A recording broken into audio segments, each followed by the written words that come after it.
This is your gaming weekly news.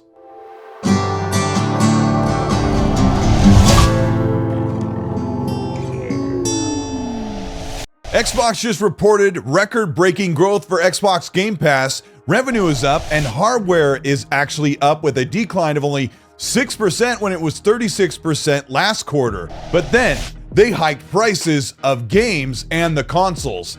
The consoles are seeing a $50 to $100 or euro or pound increase across the entire planet, even increasing in North America, where Xbox consoles are the most important and the only place people actually buy them.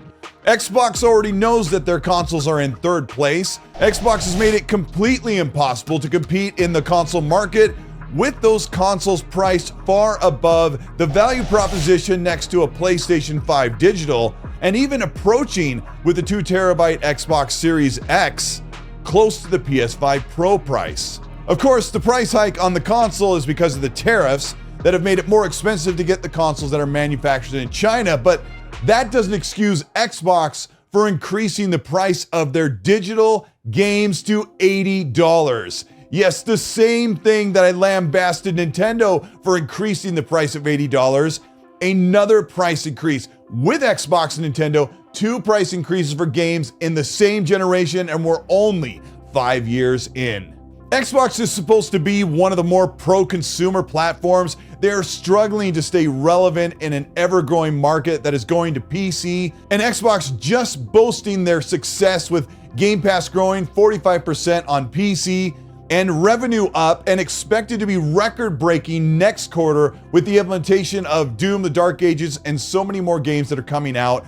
And leave it to Xbox to always announce something great, get their fans excited, and get that faith in the brand to finally revitalize, and they turn around and step on another rake. With Xbox, it's always one step forward, 5 to 10 steps back. This has been a disaster of a generation for all of the platforms, and the games industry is in major turmoil with tons of layoffs. Over the past 5 years, there have been some 20,000 game developers that have lost their jobs, so many studios shut down, 2 price hikes in the console generation with hardware and the games. And now Xbox says their first-party titles will be $80 for their biggest games, so expect Gears E-Day, Fable, Perfect Dark, Call of Duty, and many more to be priced at $79.99. Of course, if you're on PC, you can avoid all of this cost increase by buying your games on Steam, where there's better price sales, or getting your games on CD keys like I do, where you can get a better deal, sometimes brand new games for $45. But guess what? Because of Xbox and Nintendo and big multi-plat publishers who will soon follow suit, including PlayStation, those games, no matter what price you were paying before, are now getting a $10 increase no matter what price you buy them at. And then there's Xbox Game Pass, one of the best values in gaming and one of the most pro-consumer things that Xbox and Microsoft have to offer. It is not getting a price increase. And just wait, they're going to increase Game Pass prices from $20 for Ultimate up to $24 or $25, either by the end of the year after a great showcase in June, or they'll do that at the very beginning of next year. Xbox just spent $80 billion investing in their first-party portfolio, dumping all that into Game Pass, dumping it into cloud infrastructure, all of this to provide a better game experience for people that play across their platform or anything that is now attached to it. Then they turned around and put their games on PlayStation to offset some of these costs. But now increasing the price of games, a digital game that's not coming over on a boat from China, is unacceptable.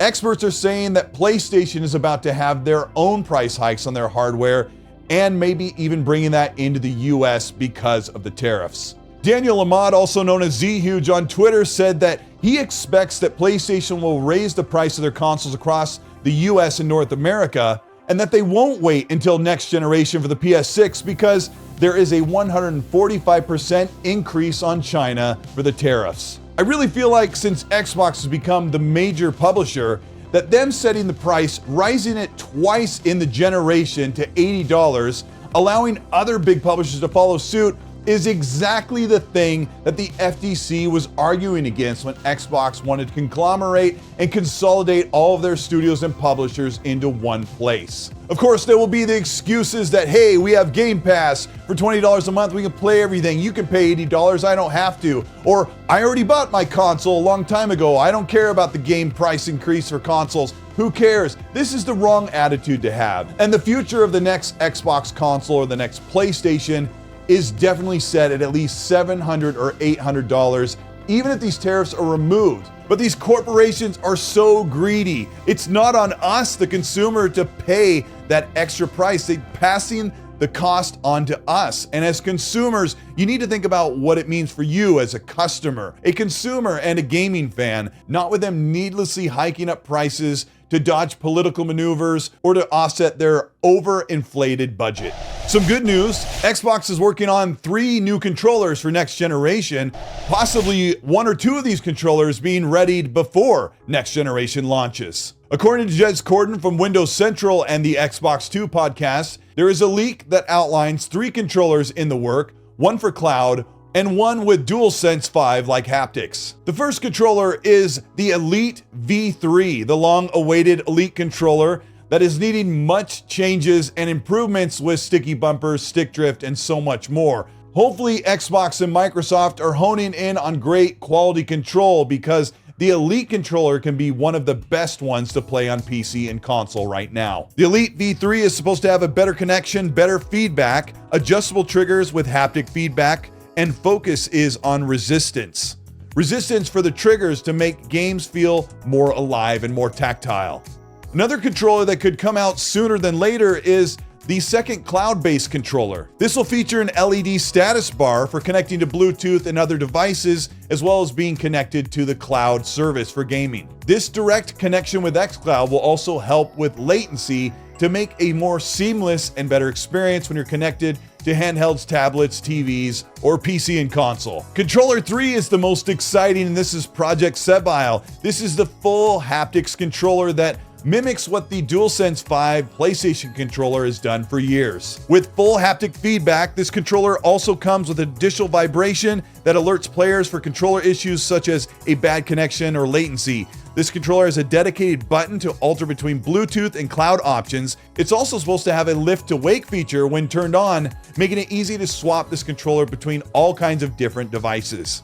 Just in time for the price hikes, because Xbox has also increased the prices of their Xbox accessories, their headsets, and their controllers. Right now, the Elite controller is $179 and being increased to $199.